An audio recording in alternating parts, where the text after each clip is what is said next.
Hi, my name is Juliet Selgren, and this is my podcast, The Great Antidote. This podcast has been brought to you by the Center for Growth and Opportunity at Utah State University. To learn more, visit www.thecgo.org.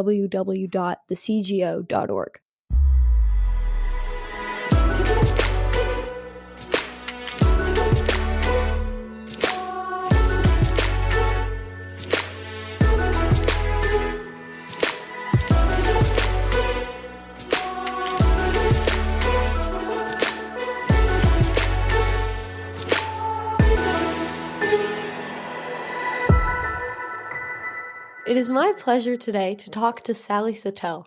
Sally is a resident fellow at the American Enterprise Institute. She is a psychiatrist and an addiction specialist who has done something quite remarkable in the pursuit of understanding addiction better. She spent a year in Ironton, Ohio, to better understand how opioids and heroin and fentanyl became drugs of choice for people in that part of the country. What she found out is that abuse, it isn't new, and that people have been using all sorts of substances, whether legal or illegal, for decades.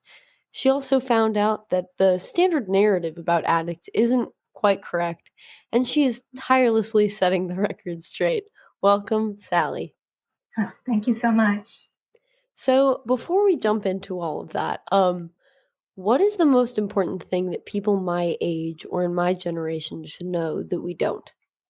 Oh, well, I don't know what you don't know, but I can tell you one of the things I think I wished I knew back when I was your age, or early 20s, late teens, is just how important it is to find your kind of intellectual niche. And I'm talking now kind of in a professional sense here, but you always hear people, or you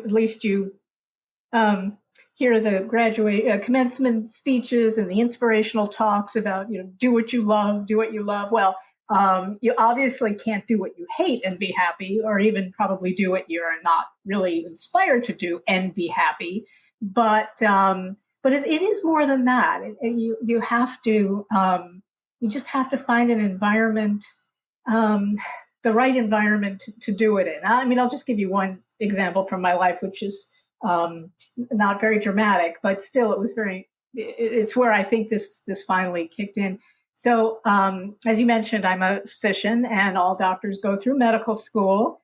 And when I and we do what's called rotation. So you work in the emergency room, then you work in a clinic a little bit, and then you work on the general medical floor, and you work in the psychiatric unit, this kind of thing, for about a month or so each. And when I was assigned to the cardiac care unit, which admittedly is very complicated, and they certainly didn't expect me, thank goodness, to do much that was, beyond a early student's capacity, because you go to a cardiac care unit when you've had a heart attack. I mean, these are people who are very, very, very sick. But I just found that environment just overwhelming, where I didn't find an emergency room overwhelming. I can't even quite articulate what about it was so difficult for me, but I think I lost 30 IQ points there. It just didn't work.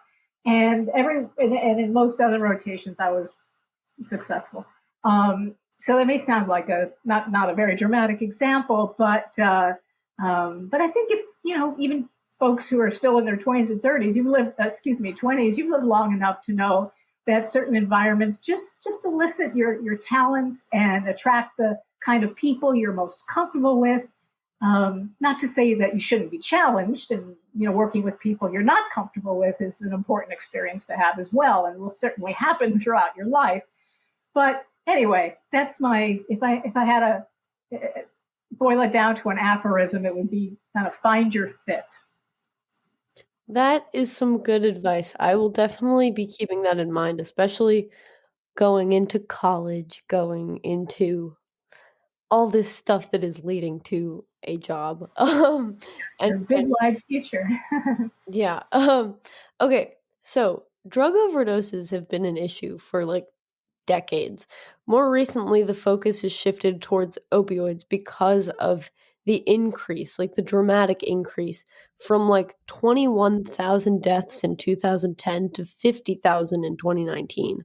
And every state has opioid users, but the bulk of the crisis was concentrated in places like Ohio and West Virginia, and particularly in those states in the depressed areas. And the standard explanation blames expanding the prescriptions and advertisements of opioids, but also the fact that drug makers hide potential for abuse because they're pushing these drugs out of greed. Your work shows that the standard narrative, that's way too simple. And so it overlooks a lot of important facts about like where the crisis is happening and what it means and what we're thinking about addicts. So before we kind of get into the deeper things, I kind of want to set the stage. So can you tell us what opioids are and where other drugs fit into this crisis? Sure. Well, opioids are a drug that it's a broad term, and it means it includes what are called natural, semi-synthetic, and synthetic opioids. But basically, the first opioid, of course, came from the poppy plant. So, and if you look at a poppy plant, it sort of has gorgeous flowers, but under the flower, it has what looks like a bulb. And if you incise that bulb, and the Sumerians figured this out in 33,000 BC, so that it's been around for a while. If you take a knife and cut open this little bulb, a white substance oozes out, and that's called the opium, basically. And chemists have found three basic opiates in there: morphine, codeine, and something else called thebaine. But and most people have heard of morphine and codeine. Those are opiates. Opioids are drugs that include usually the thebaine I mentioned, thebain, plus something that's done in a lab. And what you get when you combine thebaine and some chemical alteration, you get Percocet, you get, or I should say oxycodone, because that's the active ingredient in Percocet. You get oxycodone or hydrocodone. Those are the main semi-synthetics. There are others, but those are the main ones. And they go by generic, or I should say trade names as Vicodin, Percocet, Norco. People have probably heard of those. And then finally, there are the synthetic opioids, and that is fentanyl. That one's been getting a lot of attention. Fentanyl is an outstanding painkiller. If you went to surgery and came out, probably chances are you would have a pump. You would be hooked up to a pump, and you could actually regulate the amount of fentanyl you get. Obviously, it has a stopping point, so you can't overdose, but and it's very potent, and you get micrograms, that are dropped into your vein, and it's a wonderful painkiller. But it's also been basically trafficked largely from China, and it's very dangerous, and it's on the street now, and that's a synthetic opioid. I'll just say one other synthetic opioid that people might know, which is methadone, which is actually a treatment. So it's a kind of a replacement treatment for heroin. Heroin, excuse me. Heroin is also a semi-synthetic. It's diacetylmorphine. So I hope that has not been too much. That's sort of what we say when we mean opioids. And they're painkillers. They're narcotics. And the word narcotize obviously means to sedate. And morphine comes from the Greek god of Morpheus, god of dreams. And these are phenomenal substances if you're in pain, physical pain. They also tend to be phenomenal substances if you're in mental pain, and that's where the abuse comes in. But anyway, so we'll get to that. But so that's what opioids are. And heroin's been around since 1898. In fact, it was manufactured by Bayer, the same company that produces Bayer aspirin and many other things, but it's very well known for Bayer aspirin, which I believe came out the next year, 1899. And it was prescribed by doctors, by pharmacists. People could even just buy it. on the street, and I don't mean illicitly, but that got out of control in the early 1900s, and there was a big crackdown on patent meds, which had morphine in them, and also heroin. So, as I say, this has been going on, for an extremely long time, and we've had heroin epidemics, illicit heroin epidemics, on and off since the late 40s. I think that would be the 50s, after the Korean War, was probably one of the first ones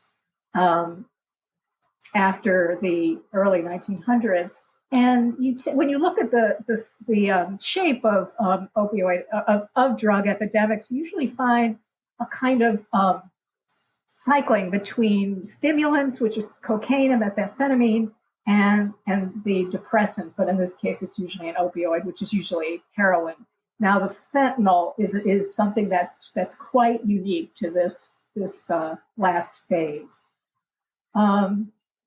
So now I think your next question was, how did this all start? Yeah. Okay.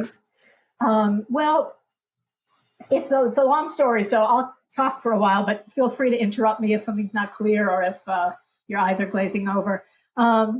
So basically, if you look at graphs, you'll see that there actually started to be an increase in prescribed painkillers, and those could be morphine, they could be Percocet, as I mentioned, they could be Dilaudid or hydrocodone. Anyway, they started to be their prescription by doctors started to go up in the early 90s, and that has nothing to do with a medication that many people have heard of called OxyContin. Now, I'll just say a word about OxyContin for a minute. The oxy in the name means oxycodone, so that was the semi-synthetic opioid I mentioned. And contin simply is a short for the word continuous. And the whole idea behind OxyContin is that it would be a slow release of oxycodone, and that's good if you have lasting, chronic pain, because it keeps the blood level pretty level, and that's what you want if you're in pain all the time. You don't want the drug to wear off. I'm going to get back to OxyContin, but it's really important because, frankly, it seems to me that's all people hear about. That didn't come along until 1996, and prescribing started to go up nationwide in the early 90s. And that's because what's called the pain treatment movement was starting to get real traction. And the pain movement was, I think most doctors agree, and I certainly do, a very much warranted movement to be very serious about treating cancer pain and other pain in palliative settings, and even to some extent non-cancer pain, because, as you must know, there are people who have just awful conditions with their backs, or neurological problems, or immunological problems, and it's like having a migraine and migraines, but it's like having the worst sort of headache every day that you've ever had, multiplied by 100 every day of your life. Depending on what organ it's in. If it's neurological, it may be a headache, but it could be in various body parts. There's a horrific bladder condition that makes people's bladders feel as if they're kind of on fire, interstitial cystitis. Anyway, these are a whole class of just terribly debilitating illnesses. And the idea was that maybe these strong medications should be used for them too, not just for people with cancer pain, which is notoriously horrific. And up until around the 70s and even into the 80s, pain was not sufficiently treated. So the pain movement was an effort to compensate for that. And it started getting underway, and that's when pain medication was starting to be prescribed more. But in 1996, things did seem to take off then. And that, as I mentioned, is when OxyContin came along. And it was a highly abusable drug. And all painkillers have always been abusable drugs. But OxyContin was especially abusable because as I mentioned, it was for the idea was you took it for 12 hours. So you only took it twice a day, whereas like a Percocet, if you needed it for pain, you take up to 4 to 6 times a day. So having to take a long-acting pill twice a day would be very good. Turns out some people needed it 3 times a day. But in any case, so if something's going to last that long, then obviously there's got to be a lot of painkiller in it to last, to leach out of your special formula where it's sort of leached out of the tablet over 12 hours. That meant that if you crushed the tablet, you would release an enormous dose of oxycodone, anywhere between like 40 milligrams and at one time up to 160 milligrams.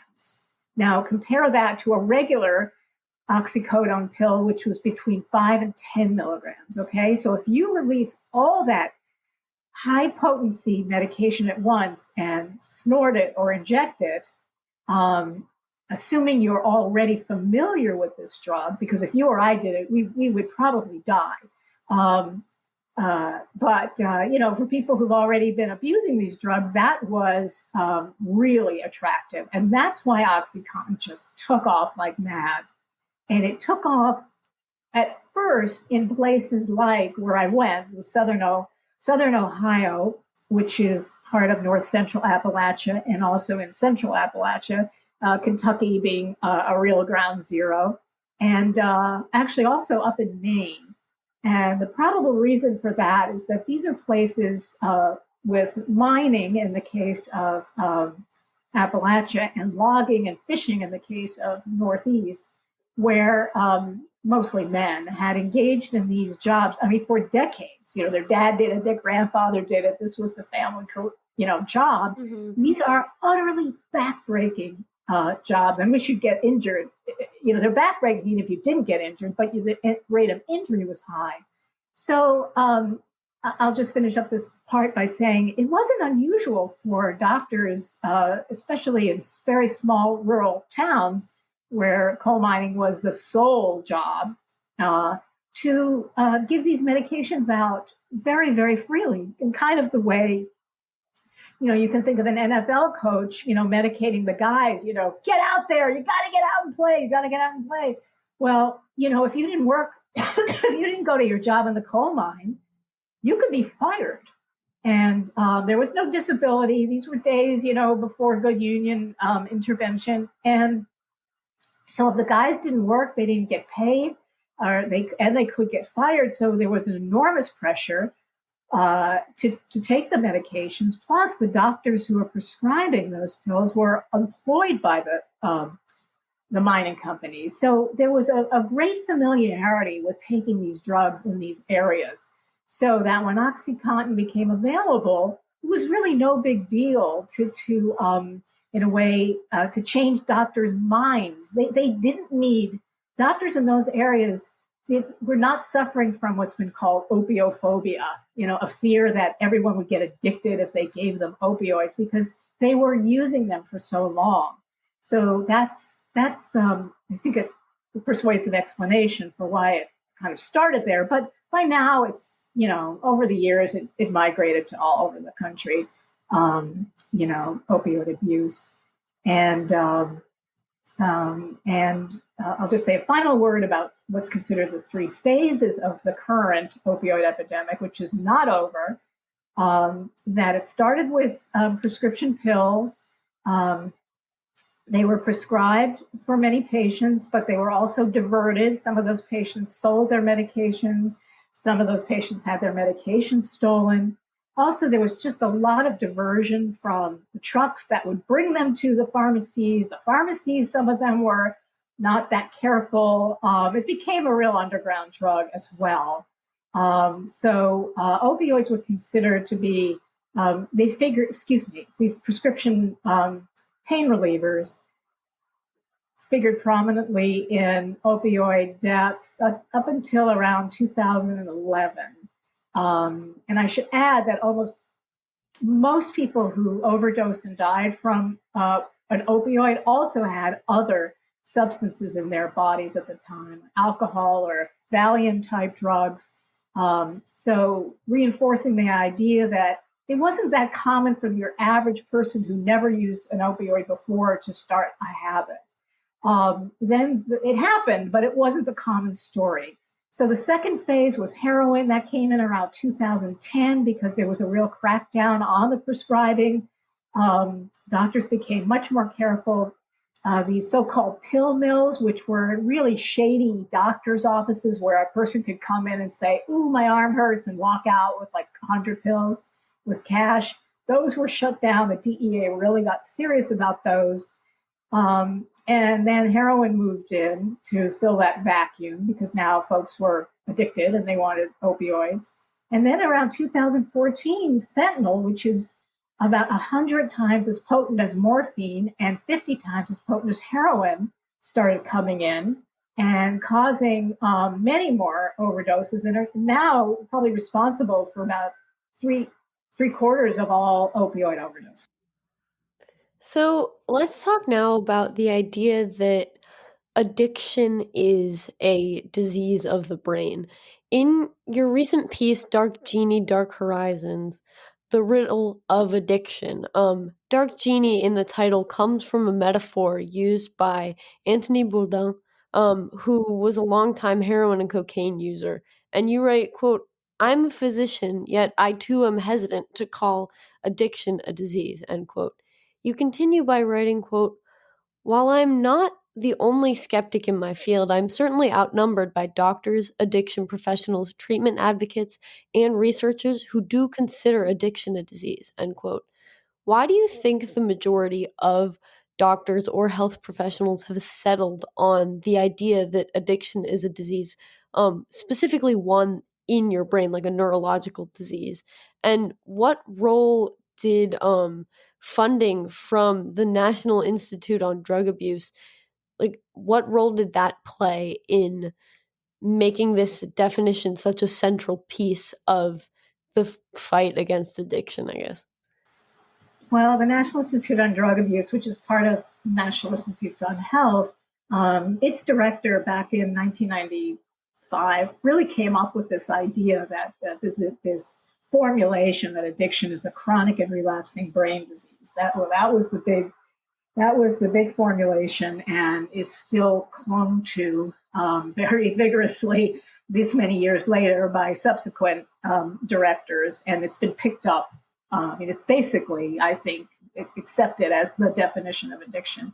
But to give them some credit, I know, this is rhetoric, and rhetoric has a purpose, and their purpose was actually pretty noble in that, the more you make something into a disease, the more you make it involuntary, and then the less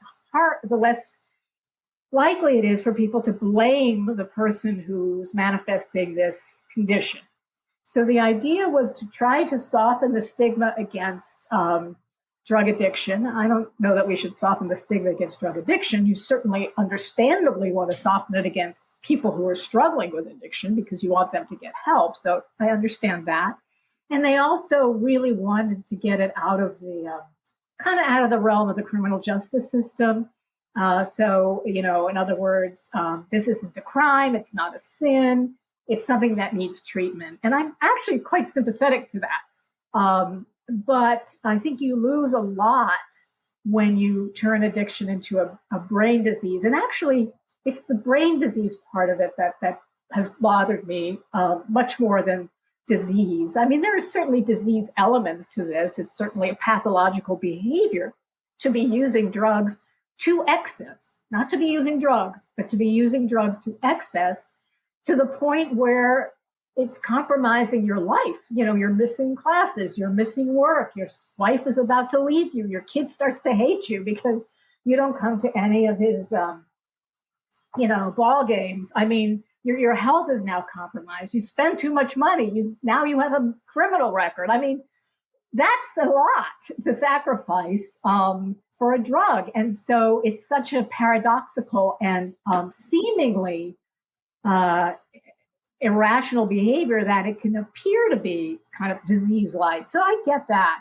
But what I've always really had a problem with was calling it a brain disease because, I have no, obviously drugs affect the brain. Why would people take them otherwise, Um, but I just feel that it's just not the most productive level, sort of explanatory level on which to think about addiction. I mean, unless you're a neuroscientist, and then it's a fine level of analysis to use.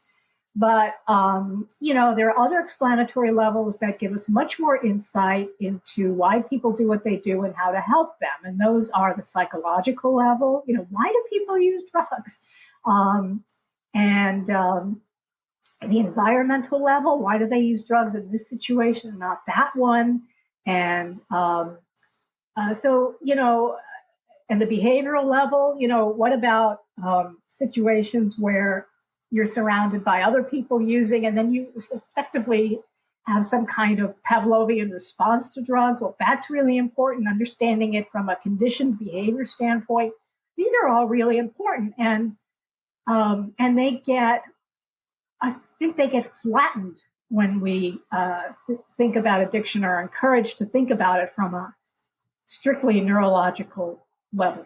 So that's been my mission since 1995, is to tell people, I don't really mind if you call addiction a disease.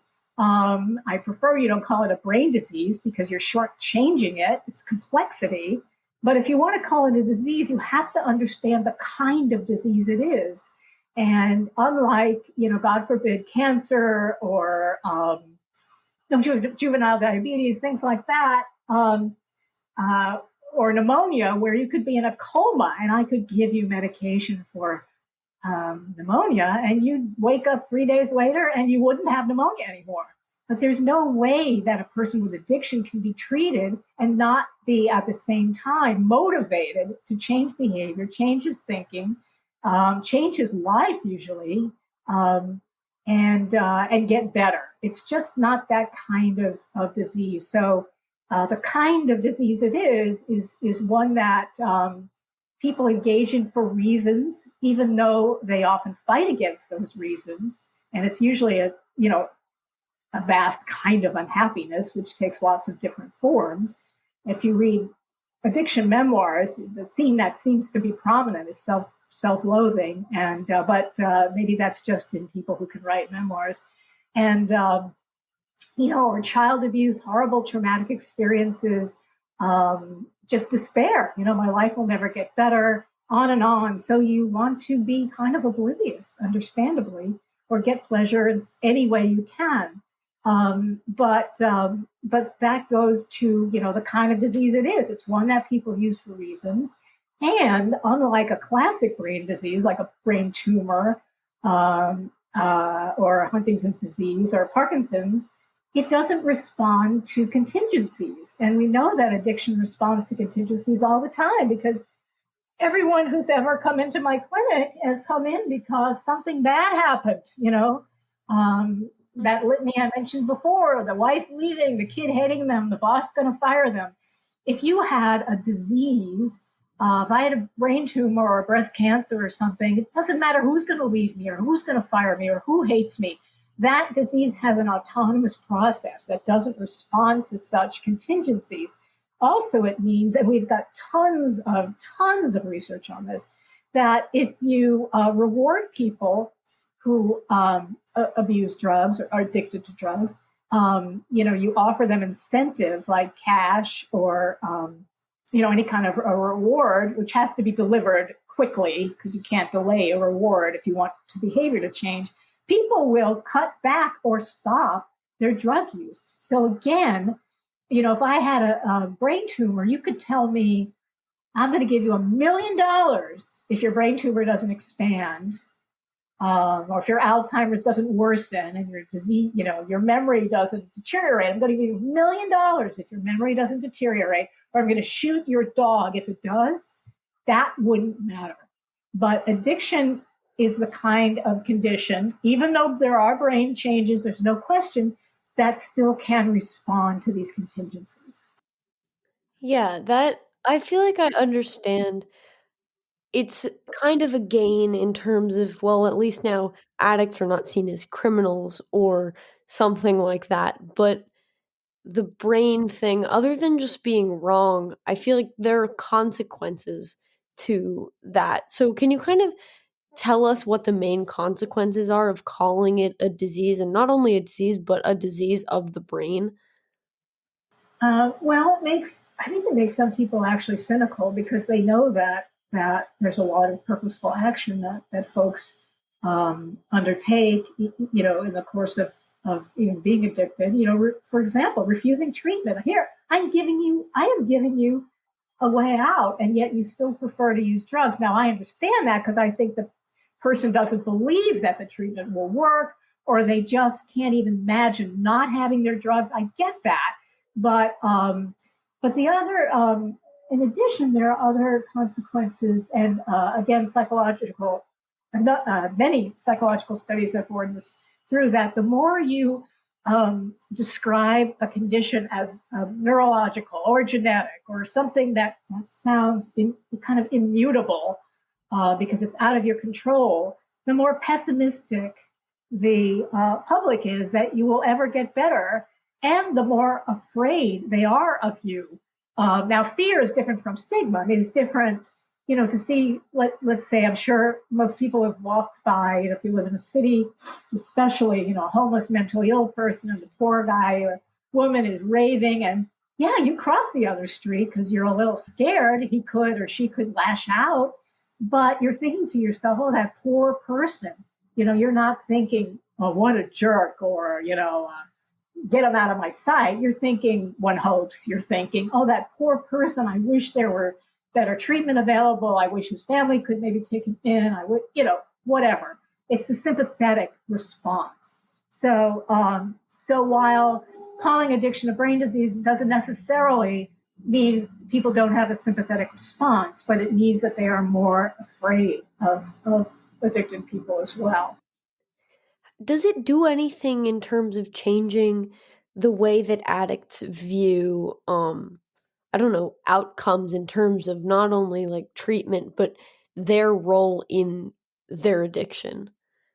There's some studies that show that people are who endorse the brain disease framework,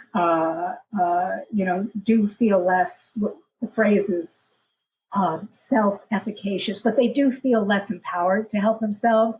I admit I don't know how that plays out. Like, in other words, when how easily that's undone.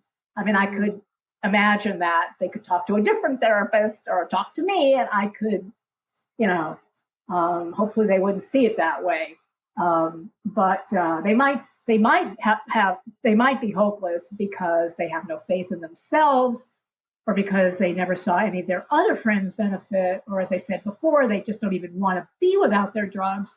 But I think I could talk them out of the fact that brain disease means you can't get better.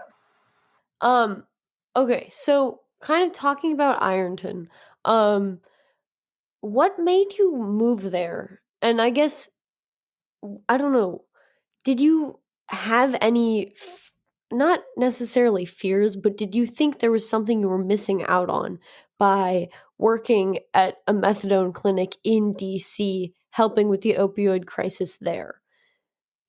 Well, yeah, I've been working in a methadone clinic in DC for gosh, 20 years, or ever since I moved to DC, pretty much. So yeah, we're talking around 20-ish years.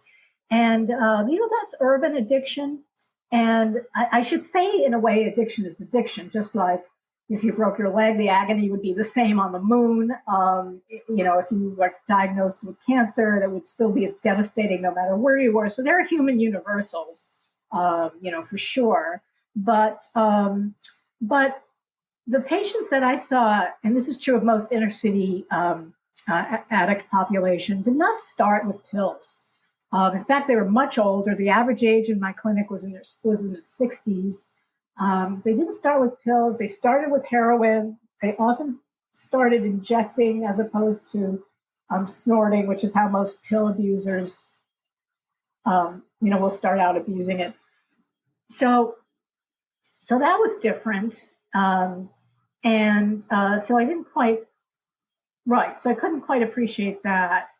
And, there was a racial difference, and I don't know how much that in a way mattered, but almost all, really, like 99.9% of the patients in Ironton were white, and almost all, maybe 90% of the patients in our methadone clinics were African American. And as I said, though, much older. So there were a lot of the demographic differences and age differences. So, plus, I never lived in a small, but I wanted to go because I never lived in a small town. And I also suspected the pill abuse was not that novel down there as it was in other parts of the country. And I also had a suspicion that, the average person, and I keep saying average because there are exceptions, but the average person who abused pills was not someone who was given a few Percocets after a tooth removal and then became a raging, drug abuser, which is, I mean, that sounds like a parody, but it's often what you read, in the newspaper. And I should say, though, quickly, that doctors did overprescribe these medications. There's no question about it. The pendulum from not treating enough in the 70s and 80s really started to take off in the early 90s. Then when OxyContin came along, as I said, that really created problems of abuse. And but I just wanted to sort of see that for myself. And I have to say, of course, my suspicion that most people who develop difficulties with these drugs were not naive patients, the opioid naive, that's actually a term of art, is something that you would look to data, not individual, anecdotes. And the data do very much support that. They show several things that I just want to say before I talk more about the town. But first, that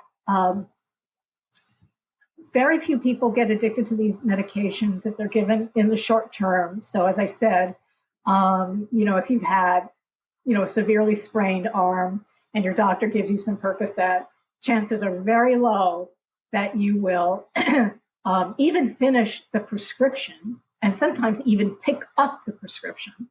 But you will take the medication and that will be the end of it. So that is the case most of the time. In situations where it's not the case is when the person either has a previous history of alcohol use or drug abuse, or they're struggling with this, psychiatric problem. Now, those people definitely are at increased risk for abusing these drugs. But, otherwise, happy, person, I mean, they can't be that happy if they just broke their leg, but you know what I mean, is statistically going to be, okay. And there are data from government data showing that most people who have already abusing pills, they don't get them from their doctor. Only 22% continue to get them from their doctor. Most buy them on the street or get them from friends or dealers, things like that. And as I said, in these toxicology screens, there are all these other drugs. So if you're someone who's already kind of, it's often the people who are victims are people who are not new to drug use. So, and that's important because the consequences has been we've gotten so, exaggerated so much the risk of these medications. Doctors have to watch. There's no question. They have to monitor the patients. But we've gotten so afraid to prescribe that now people with chronic pain, that kind I mentioned earlier, with the worst headache of your life times 20 every day of your life, they're not being prescribed sufficient pills. So that is an unintended consequence of our inadvertent exaggeration of the danger of these medications, the failure of doctors, well-meaning as they are, to monitor who was at risk for developing an addiction. And then it led to this backlash where now prescribing has dropped precipitously. And it did deserve to drop. There's no question. But it just really, now the pendulum has swung the other way. So that's the situation where we are. And just now finishing up about the small town I was in, the average age was much lower, more like 20s to 40. And but now people there have largely switched over to heroin because pills are much harder to get. And also now methamphetamine which is a stimulant, is also a big problem. And as I mentioned earlier, fentanyl is a huge problem because all these drugs are often combined. So fentanyl is often added to heroin, as you can imagine, because it's so potent. It's so easy, relatively speaking, to traffic because it doesn't take up that much space. So fentanyl is ubiquitous, and it can be sprinkled on heroin to make it more potent, and even added to methamphetamine, which probably explains why there are so many overdoses with methamphetamine, because in and of themselves, stimulants they can kill people, but not at the rate that opioids do, which shut down your breathing. And then also there's a problem with counterfeit pills. So if you buy pills on the street, you may think you're getting Xanax, which is a Valium type drug, or a Percocet. It's actually fentanyl that's been pressed into the shape of a pill. I mean, these are machines. They're really expensive, like thousands of dollars, but they can press a powder of fentanyl into the shape of a pill and even use the markings on it. So like next time if you take a pill, even if it's Tylenol, you'll probably see Tylenol or some letter or some number, embossed on the pill. These machines can do that. So they really look like, and they can use dye to make the pill. If you know your pill is usually yellow, it can coat it yellow. So that's very deceptive, and those pills can be really deadly. Oh, on the note of doctors prescribing less because of this like fear of over prescribing and people getting addicted and stuff. It's weird because I mean, I don't know, I don't like monitor this a ton. And this is more recent because I've had a lot of friends getting wisdom teeth removed, and the doctors are like, like that's painful. You should probably get a prescription of X, Y, Z. And it's like not like the super hard stuff, like, but it's like I don't know. I don't even know what it is. But their parents are the ones who are saying no because they're afraid that their children will get addicted. And so I think it's there's kind of like becoming a new problem because of the fact that people, especially parents, don't trust the doctors anymore to know whether it's okay to prescribe it to someone or like their patient or a child. Then they'll say no, and then their kid is in extreme pain. Like, imagine. So, one of my friends had like jaw surgery, got his jaw broken in a few places, and was only allowed to have Tylenol because his parents did not trust the stronger medication. Yeah, no, that is a huge, huge problem. I've heard that kind of story a lot, and I believe it's complicated. How these exaggerations started. As I said, the media were a big part, but the media, they didn't make this up. They got it from certain physicians who, you know, just just completely exaggerated the risk of these medications. And I don't blame parents. What do they know if they read this in the paper? How would they know that these claims aren't exaggerated? Now, of course, if your friend had a problem with, let's say, he drinks too much or had abused drugs before, that is not a reason for a doctor not to prescribe these medications, the opioids, but it is a reason to watch the patient much more carefully. That's true. It's not a reason not to do it. But, this is the fallout from this exaggeration. And I was like, wish the parents, if they're listening, would call me. And in fact, I don't know if you have show notes, but there's an article that I wrote that's called The Truth About Painkillers, and it goes through all this. And I'll just say where it is so people can easily find it. It's on the National Affairs website, National Affairs website, and it's just called The Truth About Painkillers, and it's by me, Sally Satel. And it's also on my own website, which is sallysatelmd.com, sallysatelmd.com. But I have to say that, I'm not the first person by any means to call attention to the fallout of this exaggeration and completely unsubtle, treatment of this issue. But I like to think it's a good synthesis of what we know. It's a fairly lengthy article, so I hope people would find that interesting and it would, quell anxieties. But I have to tell you also, Juliet, that doctors now are terrified of prescribing because their state medical boards are looking over their shoulders. Medicare and Medicaid sometimes put limits on what they can do.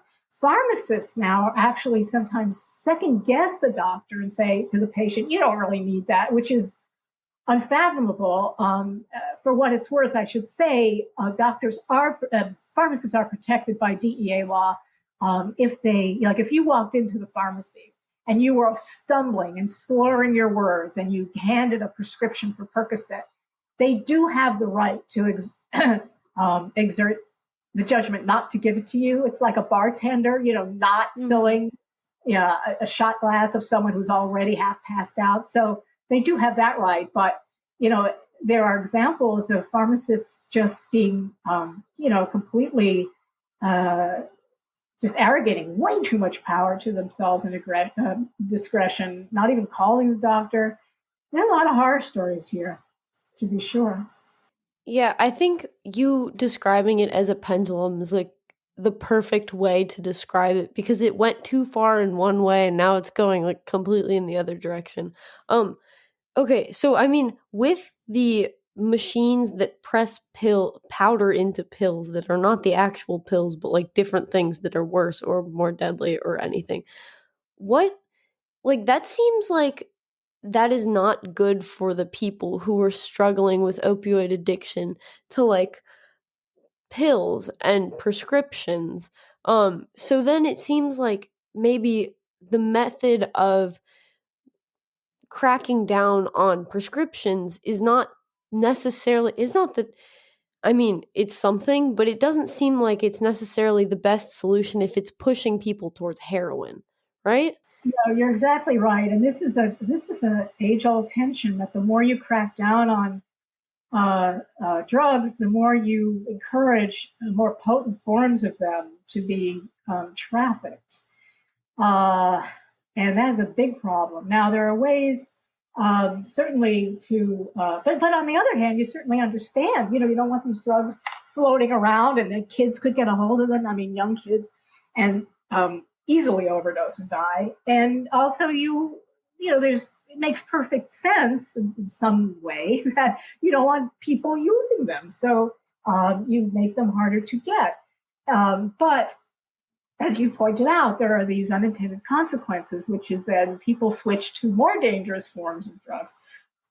This is what the public health community, is strongly advocating, and I mean they're clearly right here, which is as much availability of a medication called Narcan, naloxone, which is a antidote, literally an antidote. So I am the first person to be on your website to have a real antidote. Because if you overdose, as they say, it's Narcan, and it's given, you can give it through the nasal spray or through a shot. And this is what EMTs use, the emergency guys use. But it's also sold in pharmacies and sometimes given away for free at public health departments. It will reverse the overdose.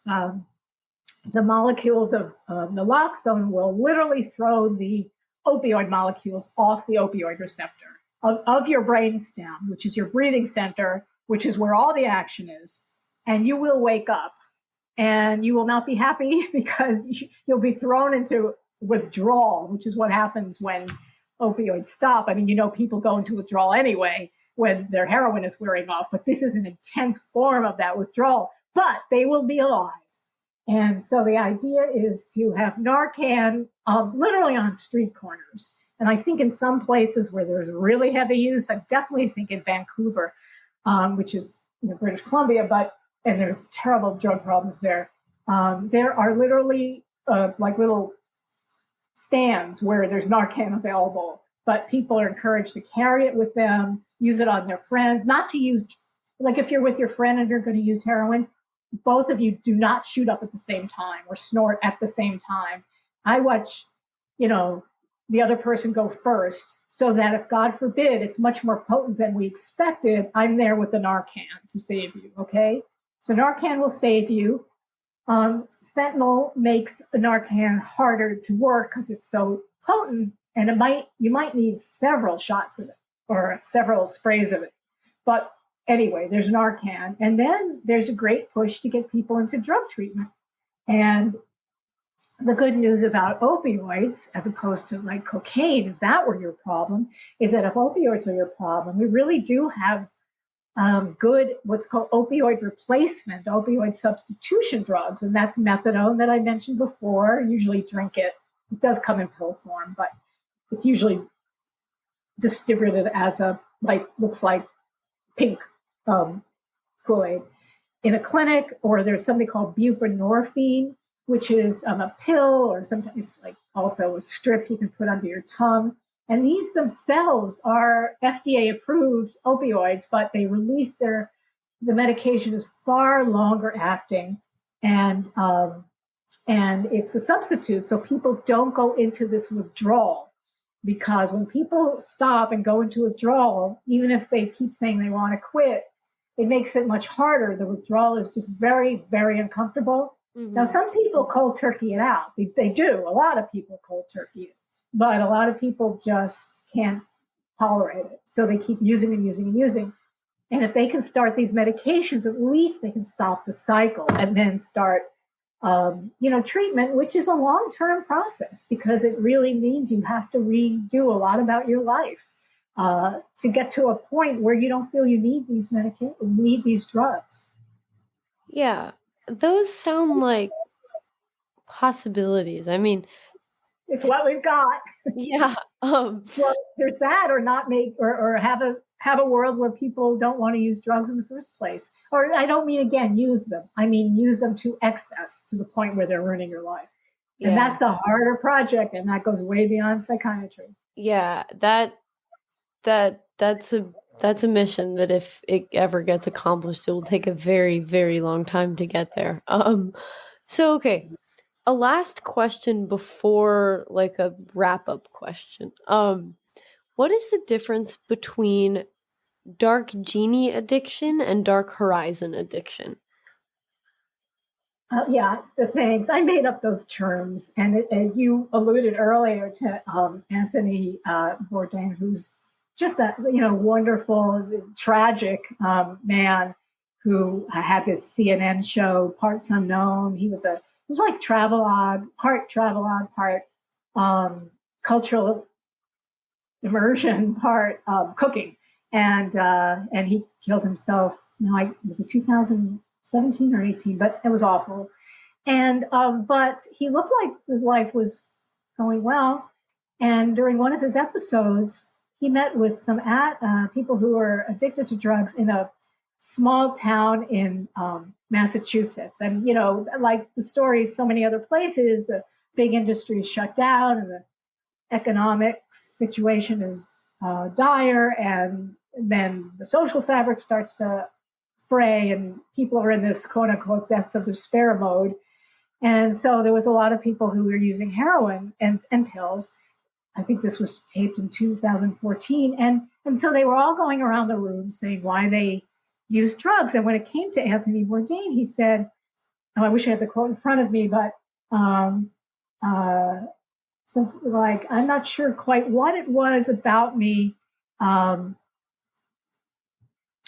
but there was some dark genie inside me, which I hesitate to call a disease. So that's where I got dark genie from. And it means that a dark genie is something inside, as he said, inside a person. And all we have to do is look at all these glorious movie stars and or your friends who appear to have everything, and yet they drink too much, or they're starting to use heroin or way too much marijuana. And, you're thinking, why are they doing this? Why are they sabotaging themselves this way? And it's because, just to use that shorthand, the dark genie, there's just some inner pain that they are medicating. But that's an individual analysis. The dark horizon analysis, that was what I made up, is kind of this. It's really what's behind epidemics, because it applies to populations of people who don't see much of a future. That's where dark horizon comes in. So, whereas dark genies are about individuals, dark horizons really kind of loom over entire groups of people, because their environment has become very, very um, despairing, because they don't see possibilities. They look around and all they see are all the people in their town who had any promise got out already. And so you're left in a lot of these places with young people who probably didn't get a great education, and who knows how addicted their own parents were. And so you have that population, and then you have a lot of old folks who are left, and a thin middle class, because the kids who were growing up and had a were doing kind of well in school, or had a sense of, I've got to get out of this small town. They've left. So these are depressing places, and that's the horizon metaphor. I think it's just the phrases, the terms, they're like amazing. Like they're wonderful. They're very good at explaining like two very different situations that are very causal to addiction, but also it kind of hints at the fact that addiction is way more complicated than a brain disease or some other explanation. You can't really simplify it, because there's not one reason, there's not one solution, there's not one like general format that it follows every single time. Oh, no, exactly. You haven't, pardon me, but you got it exactly right. And that's exactly why the brain disease thing is just like flattens it down. Fine, of course the brain has changed, but you're right. It's so much more rich, and you're really doing a disservice to a very complicated human phenomenon, human drama when you do that. So I appreciate your summary. Okay, so to wrap up, what is one thing you believed at one time in your life that you later changed your position on, and why? Well, that's easy. Experts are fallible. That is something that becomes clearer to me all the time, which is that just because someone has lots of degrees or even a high ranking position doesn't always mean that they know everything, or that they're willing to change their mind when the facts change. And that's why, to the extent that anyone works with a problem that has could have a database, it's so important to have marshal that data when you can. But I suppose that's my answer to your question, in terms of scales falling from my eyes, so to speak. But it's not like I believed in God and then I didn't, or I don't have. Mm-hmm. I mean, I feel like I wish I had some sort of cataclysmic disillusionment or awakening, but that was the one that came to mind when I was thinking of your question. Yeah, I really like that, because that's why I asked this question. Because I'm asking all these experts all these questions, and then I'm like, well, you must have changed your mind about something. That's a good question. So that makes me happy. Well, thank you so much. I learned so much, and I don't know, I just had a good time. So thank you. Well, thank you. I really appreciate it. Well, that's all we have time for today. I'd like to thank my guest once again for their time and insight. I would also like to thank everyone who listens, subscribes, and shares the Great Antidote podcast. If you would like to be on the podcast, or if you have a guest in mind, please feel free to reach out to me at thegreatantidote@thecgo.org. Bye.